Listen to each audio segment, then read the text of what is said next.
আদা, রসুন, পেঁয়াজ সব কেটে নিয়েছি। আলুও কেটে নিয়েছি।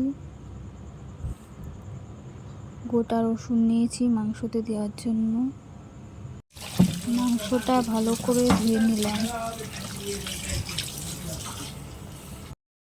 এখানে 1 কিলো মটন আছে। 1 কিলো মটনে আমি পরিমাণ মতন 150 গ্রাম টক দই দিয়ে দিলাম।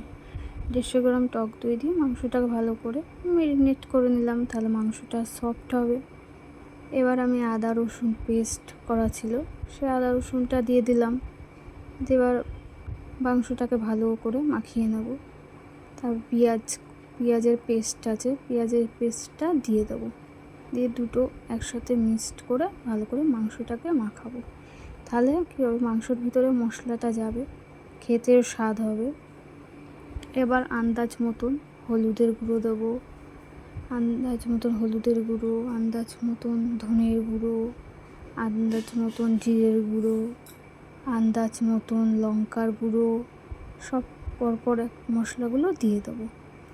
দিয়ে তারপরে আন্দাজ মতন লবণ, তারপরে একটু সর্ষের তেল দিয়ে মাংসটাকে ভালো করে মাখিয়ে আধা ঘন্টা মতন আমি ম্যারিনেট করে রেখে দেবো। তাহলে মাংসটার ভিতরে মশলাগুলো সব যাবে, তাহলে মাংসটা খেতে স্বাদ হবে।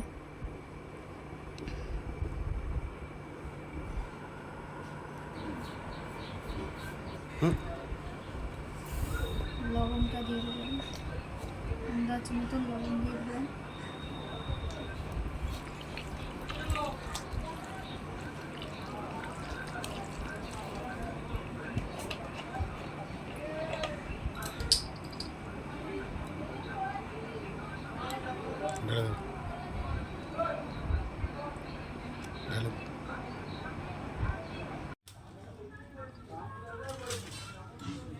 প্রথমে তেলের মধ্যে দারচিনিটা দিয়ে দিলাম, তারপরে গোটা লবঙ্গ এলাচ দিয়ে দিলাম, বড় এলাচটা দিয়ে দিলাম,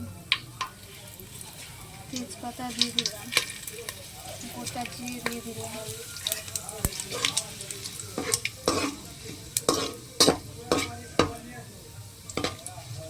এবার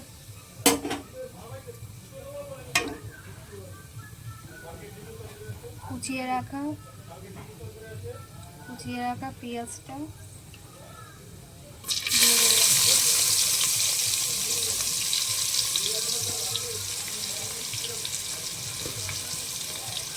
পেঁয়াজটা বাদামি কালার হয়ে গেছে। এবার আমি টমেটোটা দিয়ে দিলাম।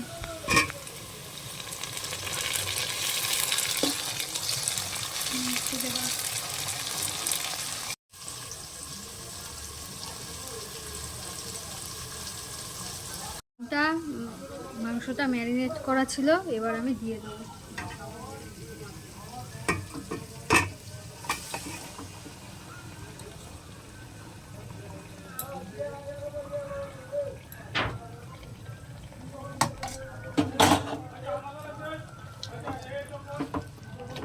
ভালো করে কষিয়ে নেবো মাংসটাকে।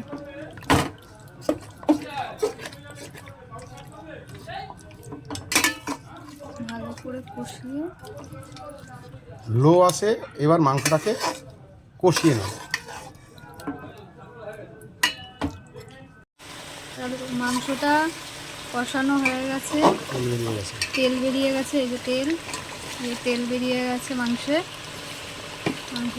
ভালো করে কষানো হয়ে গেছে, তেলও বেরিয়ে গেছে। এবার জল দিয়ে দেবো, গরম করা জল আছে, গরম জল, এই যে গরম জল দিয়ে দিলাম। বাস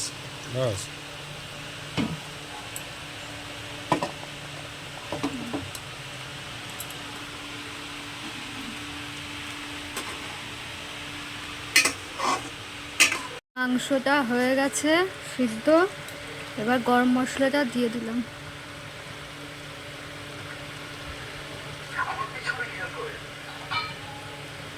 গরম মশলাটা দিয়ে